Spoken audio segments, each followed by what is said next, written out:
En esta ocasión analizaremos los conceptos de número de Avogadro y de mol. Comencemos.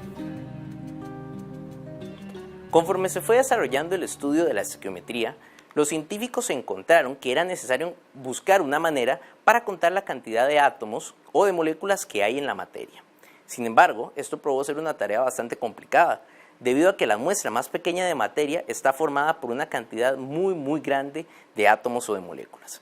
Así que los químicos tuvieron que darse a la tarea de encontrar una forma de relacionar la cantidad de átomos o moléculas que hay en la materia con una variable que fuera más sencilla de medir. Vamos a tratar de entender esta idea tomando un ejemplo donde nosotros vamos a una ferretería y vamos a ir a comprar tornillos. El detalle es que nosotros necesitamos comprar 15,000 tornillos. Si nosotros nos ponemos a contar uno por uno cada uno de los tornillos hasta que tengamos los 15,000 tornillos, eso se va a convertir en una tarea muy larga y cansada.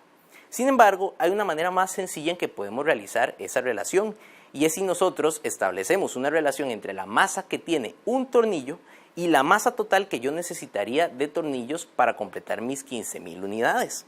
Es decir, si yo conozco que un tornillo tiene una masa de 1 gramo, entonces yo sé que para tener 15,000 tornillos lo que necesito es pesar una masa de tornillos de 15,000 gramos. Ahora, esta misma relación de la que estamos hablando es la que se utilizó para relacionar la cantidad de átomos con la masa, a través del concepto que vamos a llamar el mol.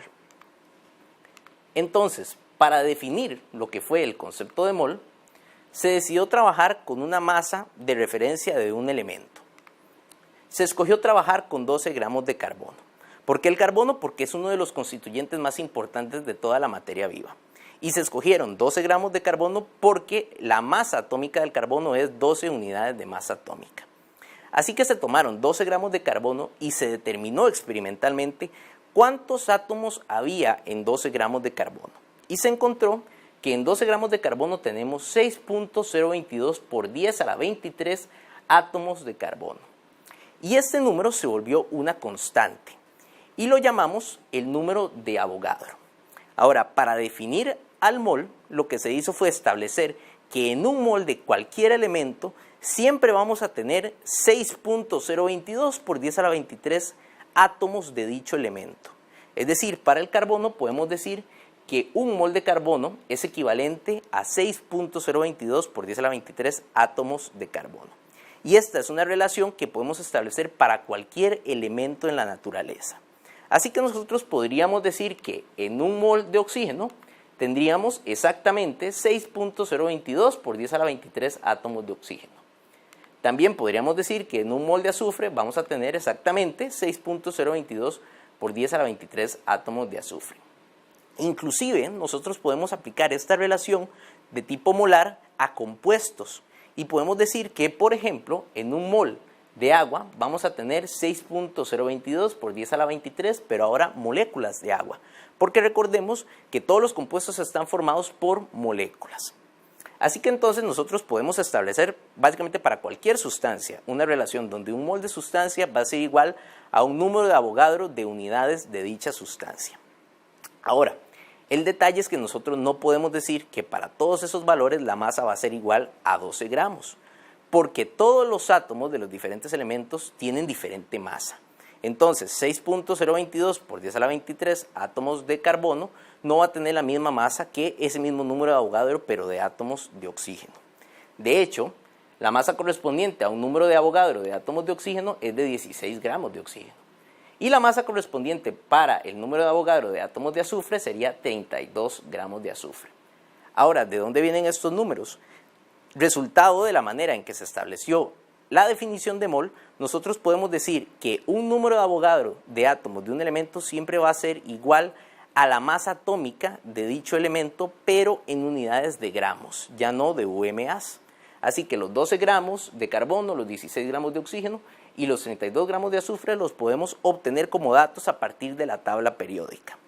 Y en el caso del compuesto agua podemos hablar de la masa formular del agua y podemos decir que en un número de Avogadro de moléculas de agua tenemos una masa equivalente a la masa formular del agua, que es 18 gramos en este caso.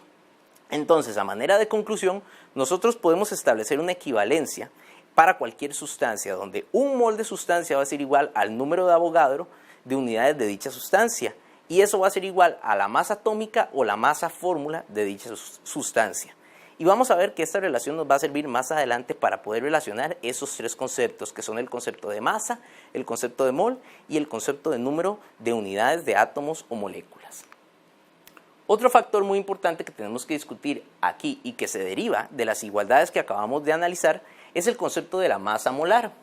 La masa molar no es otra cosa que la masa atómica de un elemento o la masa fórmula de un compuesto en unidades de gramos por mol. Y como les decía, esto se deriva de las igualdades que acabamos de establecer. Acabamos de ver que para 12 gramos de carbono tenemos 6.022 por 10 a la 23 átomos de carbono y eso equivale a un mol de carbono.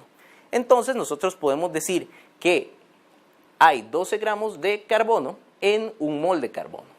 Y estas unidades son las que utilizamos para la masa molar. Y la masa molar no nos dice otra cosa que esa relación donde tenemos 12 gramos por un mol de carbono.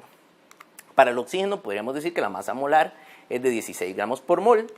Para el azufre podríamos decir que es de 32 gramos por mol. Y para el agua podríamos decir que es de 18 gramos por mol.